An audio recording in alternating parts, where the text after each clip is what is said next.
School of ত্রিপলির পক্ষ থেকে আপনাদের সবাইকে স্বাগতম। আজ আমরা ফান্ডামেন্টাল অফ ইলেকট্রিক সার্কিট বইয়ের এক্সাম্পল 7.4 এই ম্যাথটি করব। তোমাদের প্রশ্নে বলা আছে the switch in the circuit has been closed for a long time.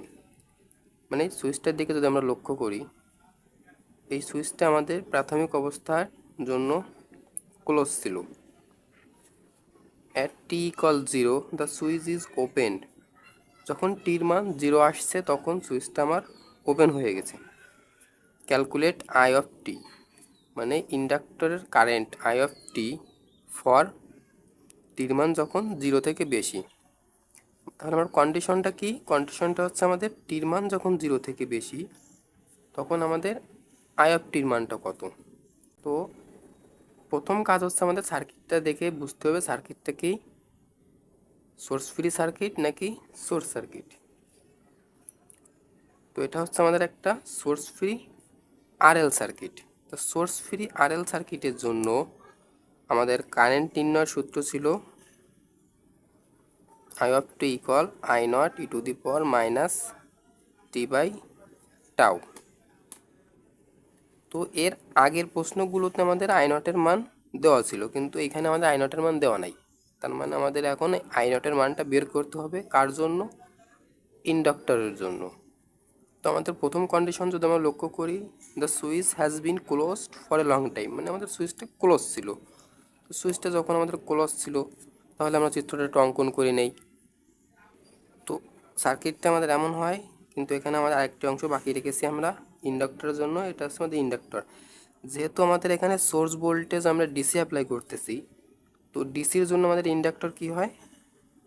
Short সার্কিটের ন্যায় কাজ করে। তো এটা আমাদের এখানে আমাদের ইন্ডাক্টর ছিল, ইন্ডাক্টর এখন শর্ট সার্কিটের ন্যায় কাজ করতেছে। এর ধর্ম হচ্ছে কারেন্ট সবসময় সহজ পথে চলাচল করবে।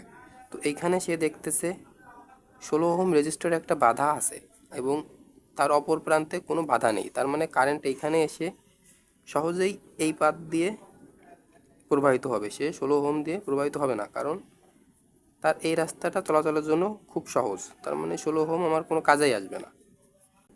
তো এখন যদি আমরা কোনোভাবে এই প্রান্তের ভোল্টেজটা আমরা বের করতে পারি, মনে করলাম V1, তাহলে ভোল্টেজ এবং এই রেজিস্টারের মানটা ভাগ দিলেই তো এর ভিতরে প্রবাহিত কারেন্ট আমার আই নট আমাদের বের হয়ে যাবে।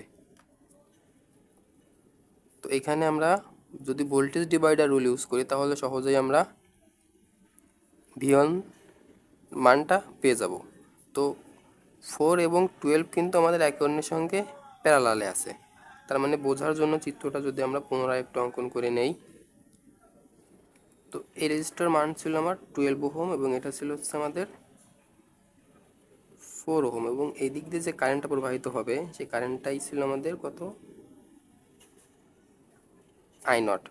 তো এই প্রান্তের যদি আমরা ভোল্টেজটা বের করতে পারি তাহলে তো আমরা ভোল্টেজ বাই রেজিস্টার দিলেই আমরা আই নটের মান পেয়ে যাব। তো এই প্রান্তের ভোল্টেজটা বের করার জন্য যদি আমরা ভোল্টেজ ডিভাইডার রুল ইউজ করি তাহলে মোট ভোল্টেজ ইনটু যে শাখার ভোল্টেজটা বের করব ওই শাখার রেজিস্টার গুণফল। তার মানে আমার এখানে 4 এবং 12 আছে প্যারালাল। তো এটাকে আমরা একটা রেজিস্টারে কনভার্ট করে নেব। তাহলে একটা রেজিস্টারে কনভার্ট করার নিয়ম হচ্ছে 2 রেজিস্টার মানের গুণফল ডিভাইডেড বাই 2 রেজিস্টার মানের যোগফল। তার মানে এটা করে আমাদের মান আসবে কত? 3 ওহম।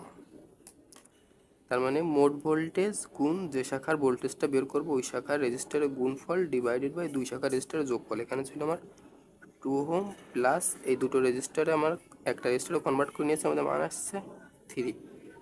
তাহলে এখানকার ভোল্টেজ হবে আমাদের 24 ভোল্ট। 24 ভোল্ট। তার মানে এইখানকার ভোল্টেজ হচ্ছে আমাদের কত? 24 ভোল্ট। তার মানে এই ভোল্টেজ এবং রেজিস্টার মান যদি আমরা এখন ভাগ দেই তাহলে আমরা আই নটের মান পেয়ে যাব। তো I naught equal 24 divided by 4 equal 6 ampere. তার মানে একটার জন্য মান বের করা আমাদের শেষ। আই নটের মান আসছে আমাদের 6 ampere.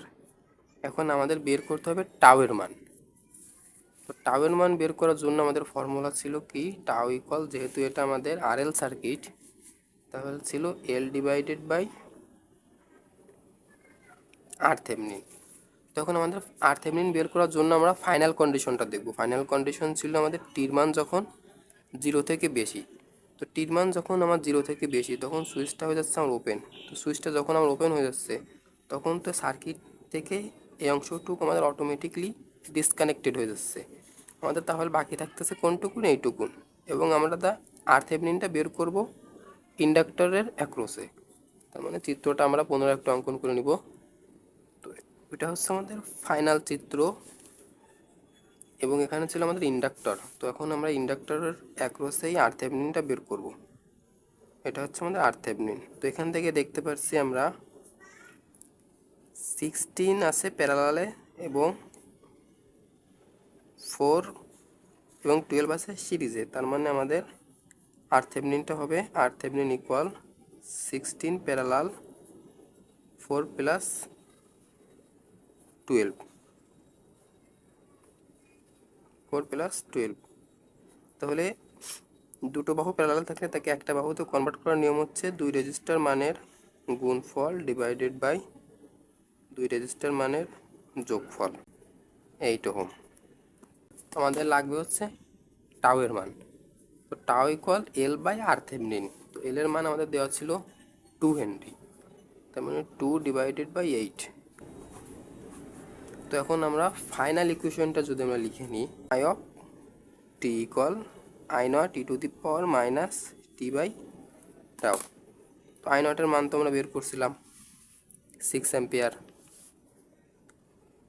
E to the power minus T by টাউয়ের মান আমরা বের করছি 0.25, 0.25। তো এটাকে আমরা সমাধান করে নিব অ্যাম্পিয়ার।